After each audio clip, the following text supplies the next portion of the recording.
Kung plano ninyo nga mosulod og baga content creator, kinahanglang baga mog nawong. Kay kung baga mog nawong mga bade, baga pug sulod ang inyong pitaka. Ug kinahanglan pod nga andamo ninyo ang inyong kagulingon, kinahanglang gahi mog kasing-kasing mga bade. Kay diri sa social media, dili tanang tawo ganahan sa imuha bisan pa og tinarong ang imong mga content. Daghang gong tawo nga manaway dira sa inyo ha, hilabi na tong mga tawo nga nakaila nimo. Moingon na sila mga bade nga naunsa naman ni siya, mura naman siya nabuang gapakaulaw. Ang akong ikatambag ninyo mga bade, ayaw go nagdibdiba. Ipalapos ra na sa pikas dalunggan mga bade.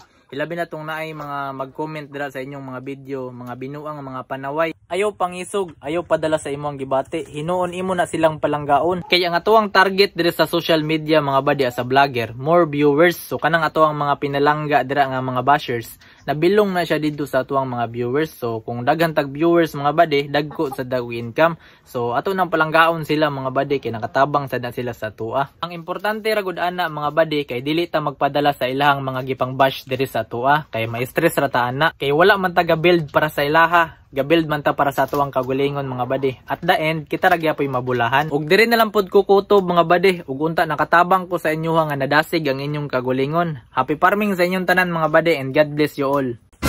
Kung plano ninyo nga mosulod og baga content creator, kinahanglang baga mog nawong. Kay kung baga mog nawong mga bade, baga pug sulod ang inyong pitaka. Ug kinahanglan pod nga andamo ninyo ang inyong kagulingon, kinahanglang gahi mog kasing-kasing mga bade. Kay diri sa social media, dili tanang tawo ganahan sa imuha bisan pa og tinarong ang imong mga content. Daghang gong tawo nga manaway dira sa inyo ha, hilabi na tong mga tawo nga nakaila nimo. Moingon na sila mga bade nga naunsa naman ni siya, mura naman siya nabuang gapakaulaw. Ang akong ikatambag ninyo mga bade, ayaw go nagdibdiba. Ipalapos ra na sa pikas dalunggan mga bade.